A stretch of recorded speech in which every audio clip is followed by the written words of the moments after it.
Action. Hello दोस्तों, मेरा नाम आशित खान है और मैं भोपाल मध्य प्रदेश का निवासी हूँ। मेरा जन्म बैरागढ़ के पास में एक बेटा गांव क्षेत्र में हुआ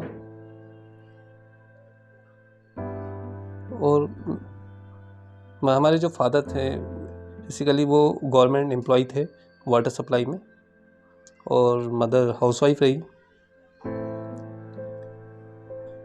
और बस जीवन में बस संघर्ष करते रहे हम लोग, और उसी का परिणाम ये रहा कि काफ़ी समय मतलब स्ट्रगल करना मतलब एक हॉबी बन गया। तो जीवन का इस तरह सफ़र कि मैं कोई बहुत सिंसियर या बहुत ज़्यादा माइंडेड या बहुत ज़्यादा ऐसा कुछ नहीं था, पर यह था कि लाइफ में कुछ नटखट और एक अलग ही तरह का एक जुनून था कि भाई लाइफ में कुछ अलग करना है, डिफरेंट करना है, कुछ अलग। तो उसके लिए चैलेंज लिए, डे बाय डे इम्प्रूवमेंट हुआ चीज़ों को लेके। और शुरुआत स्कूल से ही हुई, जब कंपटीशन का माहौल मिला हमको। तो बस कंपटीशन में एक चीज़ समझ में आई मेरे को कि फर्स्ट सेकंड थर्ड की इम्पोर्टेंट क्या है लाइफ में। फर्स्ट सेकंड थर्ड क्यों इम्पोर्टेंट होता है। मॉनिटर होता है क्लास में, फर्स्ट सेकंड थर्ड मॉनिटर होते हैं। फिर देन उसको अचीवमेंट करना है कि अपन को फर्स्ट बनना है, सेकंड बनना है, थर्ड बनना है। फिर उसके बाद में फिर उसी के चैलेंज लेते हुए फिर स्पोर्ट्स सेक्रेटरी। तो मैंने डे बाय डे अपने आप को इम्प्रूवमेंट करते चला गया। लाइफ का सिलसिला चलता रहा, आगे बहुत कुछ पढ़ाई भी आगे बढ़ती चली गई। हाँ, कुछ एक्टिविटी में मैं हमेशा रहा। एक्टिविटी भी ऐसी कि मतलब cricket, football, volleyball, handball, throwball, सब कुछ, मतलब कुछ भी ऐसे कोई गेम ऐसे नहीं छोड़े जो हमने नहीं खेले हो। पर हाँ, शौक जो पेशेंस था जो फुटबॉल का काफ़ी ज़्यादा था और क्रिकेट का काफ़ी ज़्यादा था हमें कि क्रिकेट खेलना या फुटबॉल। तो इसको के अकॉर्डिंग हम आगे बढ़ते रहे। तो फुटबॉल के अंदर हम स्टेट तक पहुँचे। और कुछ बातें हैं जो मैं आपको बताऊंगा जो काफ़ी अच्छा लगेगा कि मतलब है कि एक काफ़ी निम्न स्तर से उठ के अपने आप को कैसे अप्रोच करके वहाँ तक पहुँचे अपन। मध्यम फैमिली थी, कोई ज़्यादा वो नहीं था, कोई स्पोर्ट्स के लिए कोई अलग से वो नहीं मिलता था कि भाई आपको ये खेलना है तो आपको, यहाँ तक कि स्पोर्ट्स के शूज़ तक नहीं थे हमारे पास। तो काफ़ी मतलब ये रहता है कि नंगे पैर ही खेलना है, मतलब फुटबॉल ग्राउंड के अंदर। एक दो बार कांच लग गया पैर में, ब्लीडिंग हो गई। फिर कुछ ऐसा हुआ शूज़ लिए तो उसके लिए शूज़ फट गए। फिर कुछ इस तरह की चीज़ें होती रही। फिर कई बार जब अच्छा गेम खेला, अच्छी चीज़ करी, तो स्कूल वालों ने खुद सपोर्ट करा, ड्रेस दी, स्पोर्ट्स शूज़ वगैरह दिए। तो मतलब उस चीज़ से फिर हम आगे गए। फिर एक समय ऐसा आया कि हमने अपने क्षेत्र के स्कूल के जितने भी स्कूल का एक कंपटीशन होता है, टूर्नामेंट होता है, उस टूर्नामेंट में हमने पार्टिसिपेट करा। और उससे फिर हम आगे की तरफ करे, उनको हराते हुए पहुँचे। फिर हम स्टेट तक पहुँचे। स्टेट में बस एक मिसिंग ये हो गई कि मेरे को प्ले मतलब ग्राउंड पे उतारा ही नहीं, मुझे को सब्स्टिट्यूट में रखे रहिए लास्ट में मतलब मौका ही नहीं मिला। तो एक वो रहता है कि भाई, और फिर मैं ज़्यादा एक ही चीज़ को ज़्यादा समय तक वो नहीं रख पाता हूँ। मैं क्विक करके वहाँ से फिर दूसरी फील्ड में, मुझे अगर कुछ भी ऐसा चीज़ लगती है कि ये चीज़ हो सकता है लाइफ में ऊपर ईश्वर ने कुछ मेरे लिए कुछ अलग ही बनाया, फिर करते करते देन क्रिकेट में भी ऐसा हुआ। फिर और फील्ड में करते हुए फिर हाँ, पर रिस्पॉन्सिबिलिटी भी थी सर पे। 2009 के अंदर फादर की डेथ हो गई, रिस्पॉन्सिबिलिटी बहुत ज़्यादा बढ़ गई।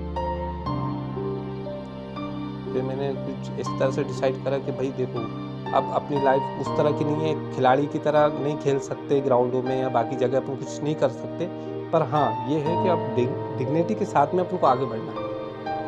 तो उसके लिए फिर मैंने और प्रयास करे कि भाई घर को कैसे सपोर्ट करना है। तो उसके लिए मैंने जॉब ज्वाइन करें। मैंने इतनी जगह जॉब ज्वाइन करी है, इतनी जॉब करी है कि मतलब गवर्नमेंट, प्राइवेट, सब जगह मतलब सेक्टरों में मैंने अपने आप को प्रूव करने की पूरी कोशिश करी। एक समय ऐसा भी आया कि वो डाउन आया चीज़ों में कि मतलब काफ़ी मेहनत काफ़ी ज़्यादा हो रही है पर सक्सेस नहीं मिल पा रही है। तो फिर मैंने अपने आप को वहाँ से बैक करा और फिर मैं स्टडी करने गया ASI की तैयारी। लाइब्रेरी में बैठा, काफ़ी स्टडी करी, पढ़ाई करी, सब कुछ करा, मतलब चीज़ें। पर कुछ इंसिडेंट ऐसे हुए जिसकी वजह से वो पढ़ाई ब्रेक होती जा रही थी। मतलब जो मैं 100% देना चाह रहा था वो 100% नहीं दे पा रहा था। देन फिर एक ही बार अटेम्प्ट कर पाया मैं उसको और 110 नंबर आए थे मेरे, और उसके लिए जो कट ऑफ गिरता 150 के अबव गिरता है, तो नहीं हो पाया। तो फिर मैंने बोला चलो ठीक है, लाइफ में कुछ और कुछ लिखा है अपनी किस्मत में। फिर मैंने सोचा कि जब बचपन से कुछ अलग और एक्स्ट्रा ऑर्डिनरी रही है अपने अंदर, कुछ अलग जुनून रहा है, तो क्यों ना अपन एक्टिंग को अपना कोशिश करें एक्टिंग के लिए। एक्टिंग का बीच में कभी ऐसा मौका नहीं मिला था, कभी कुछ ऐसा कुछ करने का। बैकग्राउंड में काफ़ी मेहनत करी थी। बैकग्राउंड में स्कूल टाइम में हमने नाटक करे थे, तो नाटक के अंदर बैकग्राउंड टीम में रहे हम लोग। एकलव्य का मतलब वो करा था, हमने प्ले करा था, तो उसमें बैकग्राउंड टीम में था।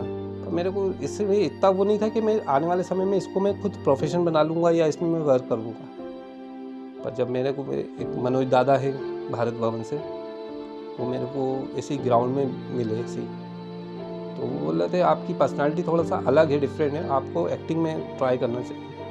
तो मैंने पूछा भाई ये कैसे क्या है, तो कुछ उनने फिर मेरे को भारत भवन बुलाया और भारत भवन में उनने कई लोगों से इंट्रोड्यूस कराया और फिर हमने प्ले करे, 2 प्ले करे थे, एक आम्रपाली और कोर्ट मार्शल, और जिसमें मेरे को कुछ सीखने भी मिला काफ़ी। वहीं से फिर वहाँ से अपना जो एक्टिंग का सिलसिला था शुरुआत हो गई थी मेरी। फिर मैं जैसे करता चला गया, आगे बढ़ता चला गया। फिर एक दिन ऐसे मैं अपने फ्रेंड के साथ बैठा हुआ था, तो बात चल रही थी MP नगर में ऐसी, तो मैंने बोला यार तुम क्या मतलब ये एक्टिंग में, तुम थिएटर में गए थे, तुमने क्या? तो मैंने बोला यार मेरे को एक्टिंग का शौक है, मेरे को कुछ करना है, कुछ अप्रोच कुछ ऐसा हो तो एक्टिंग कर कुछ काम मिले तो मुझे अच्छा लगे। तो एक दिन ऐसे ही अचानक फ़ोन आता है उनका कि भाई भोपाल में जय गंगा जल की शूट चल रहा है, अगर आप इंटरेस्टेड हो तो मैं आपको नाम दे देता हूँ। मैंने बोला ठीक है आप दे दो। अब मुझे नहीं पता था कि सही में बोल रहा है, मुझे लगा मजाक कर रहा है। फिर वहाँ से फिर मैं गया वहाँ पर, मॉर्निंग में देखा तो मुझे तो सब ऐसा लग रहा था कि पहले तो कि सब झूठ ही होगा, मजाक। मेरे को ऐसा नहीं कि इसने बना दिया हो कि मैं सुबह मॉर्निंग में 4 बजे मेरे को शूट पर बुलाया, तो वहाँ पर कोई था ही नहीं। फिर वो मुझे लगा, फिर धीरे धीरे गाड़ियाँ आई, लोग आए, फिर देखा तो जब मैंने स्वाभाविक वास्तविक रूप से जब प्रियंका चोपड़ा को देखा तो मैं तो सरप्राइज हो गया कि ड्रीम तो नहीं सच हो रहा है कहीं। फिर वहीं से फिर उनको देखा और चीज़ों को लेके, हाँ मलाल था उस समय कि उनके साथ में जब वो कर रहे थे एक्टिंग, तो यार डायलॉग नहीं दे रहा है अपन को कुछ बोलने का मौका ही नहीं दे रहा है। पर ये था कि फिर मैंने काफ़ी लोगों से पूछा भाई ऐसा क्यों है, वो लोग जितने लोग कर रहे हैं उनको सबको डायलॉग दिए जा रहा है, याद कर रहा है, भूल रहा है, पर अपन को कहले नहीं। हाँ वो प्रिपरेशन करके आए हैं, काफ़ी तैयारी उन्होंने ये करा है, NSD से करा है, ये कोर्सेज करे और काफ़ी कुछ करा है, तब जाके वो इतना बोल पा रहे हैं। तो फिर मेरे को भी लगा कि कुछ मेरे को भी सीखना चाहिए, इसके बाद में ही मैं उसको करूँगा।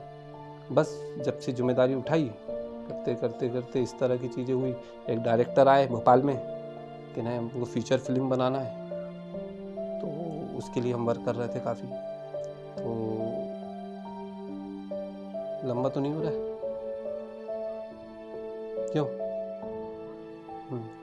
तो फिर एक डायरेक्टर थे वो आए, तो उन्होंने फिर हमको अप्रोच करा कि भाई आप हमारे साथ करिए, और मतलब एक पिक्चर है फीचर फिल्म जिसके लिए अपन ये वर्क कर रहे हैं। तो मैंने ठीक है, तो मैं उनके प्रोडक्शन में उनके साथ में जुड़ गया। काफ़ी समय तक 1-2 साल तक मतलब प्रोडक्शन की चीज़ें सीखता रहा, उनसे जानकारी मिली कि भाई क्या करना है, कैसे वर्क होता है, कैसे मतलब मीटिंगें होती है उसकी, कैसे फिर बैकग्राउंड में काम होता है, वो सब चीज़ें मैंने उनसे उस समय सीखी, काफ़ी कुछ करा। बाय द वे फाइनेंस का कुछ इशू हुआ और वो नहीं हो पाया, पर उसी बीच में फिर उनके जाने के बाद में मतलब यहाँ से उन्होंने शहर छोड़ दिया, वो चली गए। अब मुझे लगा कि अब मैं इतना आगे तक पहुँच चुका हूँ कि अब मैं पीछे नहीं हट सकता हूँ, क्योंकि अब समय काफ़ी दे चुका था मैं, इधर से रिस्पॉन्सिबिलिटी भी काफ़ी बढ़ती जा रही थी। तो फिर मुझे ऐसा लगा कि कोशिश और करना चाहिए मेरे को, अभी भी कुछ कमी रह गई मेरे अंदर। फिर उसी बीच में कॉर्पोरेट में जॉब कर रहा था मैं, वहाँ पर समय बहुत कम मिलता था। फिर मैंने अपने आप को टिकटॉक, उस समय एक सॉफ्टवेयर टिकटॉक काफ़ी चल रहा था, तो उस टिकटॉक पर मैंने वर्क करा। तो ऐसी टिकटॉक के ऐसी वीडियो बनाते थे ऑफिस में 10, 15, 20 मिनट में, करते करते करते तो कुछ अलग अलग आइडियाज़ लेके आता था कि यार ऐसे बनाना, ऐसे बनाना, ऐसे बनाना। सडनली फिर ऐसा हुआ कि फिर वो कंपनी के अंदर काफ़ी लॉस हो रहा था और उस समय आर्थिक मंदी आ गई, तो जॉब से मतलब काफ़ी लोगों को हटाया जा रहा था। तो लास्ट में बहुत कम लोग बचे थे। अब मेरे को भी अच्छा नहीं लग रहा था वहाँ पर। तो फिर मुझे भी ऐसा लगा कि फिर एक दिन मैंने जैसे आके डायरेक्ट मिल लिया, मैंने कहा सर ऐसी कोई बात है तो मैं भी क्विक कर लेता हूँ। तो कहना हाँ ऐसे कुछ है, क्योंकि प्रॉब्लम्स बहुत ज़्यादा है ऑफिस में। ठीक, मैंने वहाँ से अपने आप को क्विक करा, ताकि आगे फिर वो और कुछ अच्छा करना है। उसी के बाद में लॉकडाउन लगा, 2 साल निकल गए लॉकडाउन में। ऐसे ही 1-2 साल इस तरह की चीज़ें हुई कि कुछ काम ही नहीं कर पाए। तो फिर मैंने फाइनली डिसाइड करा कि अब फिल्म को, इंडस्ट्री को ही अब अपना समय देता हूँ। और बस उसके बाद वही जुनून ने, उसी चीज़ ने मेरे आप को फायर करा और अपने लिए मैंने वर्क करना शुरू करा। और हमने एक प्रोडक्शन हाउस डाला, जिससे मतलब हम यहाँ से वर्क कर पाए। फिर इस तरह से टीम जोड़ते चली गए, लोगों को जोड़ते चली गए। और भोपाल के अंदर काफ़ी लोगों का सहयोग भी मिलता चला गया और टीम भी बढ़ती चली गई। और एक भोपाल के अंदर ही NCW संगठन तैयार हो गया, और उसमें सबसे ज़्यादा भागीदारी भी रही हमारी। और उसी के साथ में हमने 2 फीचर फिल्म के ऑडिशन कराए। तो उससे काफ़ी बूस्टिंग मिला कि भाई अब कॉन्फिडेंस आ चुका था कि भाई अब वर्क कैसे करना है, आगे कैसे बढ़ना है। तो उस वर्क को करते करते ये चीज़ें, फिर हमने खुद प्रोजेक्ट फाइल बनाना शुरू करे, प्रोजेक्ट तैयार करना पड़े। और प्रोजेक्ट तैयार करने के बाद में देन उसको अप्लाई करा। और सबसे पहले तो शॉर्ट फिल्म से ही शुरुआत करी। संसाधन बहुत सीमित थे, कुछ ज़्यादा आगे कुछ था नहीं हमारे पास में कि भाई इंडस्ट्री के हिसाब से कहने को बहुत कुछ, पर वो ऐसा कुछ भी नहीं था हमारे पास में। हमको बस स्टार्ट करना था। देन हमको पता था कि हम आगे इसको हम कवर कर लेंगे। बस ऐसे करके एक कैमरा लिया हमने और पिक्चर शूट करी हमने, और उसको धीरे धीरे करके एक OTT प्लेटफॉर्म फनफ्लिक्स के ऊपर उसको डाला। और उसने भी काफ़ी अच्छा परफॉर्मेंस दिखा दिया वहाँ पर। हमको उम्मीद नहीं थी कि ऐसा कुछ हो जाएगा। हमको तो ये था कि बस अपन को आगे बढ़ना है कैसे। पता चला वो भी 2 लाख व्यूवर्स तक पहुँच गई पिक्चर, और काफ़ी कुछ अच्छा हुआ उससे। तो कॉन्फिडेंस आया, और बस फिर हम ऐसे ही आगे बढ़ते चले गए। और देन बस स्ट्रगल करते करते हमको कब पता ही नहीं चला कि हम यहाँ तक कैसे पहुँच गए। पर हाँ, डेफिनेटली मेहनत बहुत लगती है, एफर्ट बहुत लगती है, काम बहुत करना पड़ता है। ऐसा नहीं होता है कि आप जनरली के यूवी करके काम कर लोगे। हाँ, बहुत फिल्म इंडस्ट्री में काम करना लोहे के चने चबाने के बराबर है, ये डेफिनेटली है। कई लोगों ने परेशान होता है, हतोत्साहित हो जाते हैं कि यार नहीं हो पाएगा। पर वही जहाँ आदमी बोलता है नहीं हो पाएगा, वहीं पर ही हो पाता है। तो इसलिए आदमी को ये ज़रूर सोचना चाहिए कि भाई वर्क को कैसे पूरी प्लानिंग के तहत करना चाहिए। हाँ, हर चीज़ में कोई भी फील्ड हो, किसी भी चीज़ में वर्क करते हो, जुनून ज़रूरी है। तो जुनून के बिना आप कुछ भी काम नहीं कर सकते। तो बस यही है मेरा, कि अपनी लाइफ को अच्छे से करना है।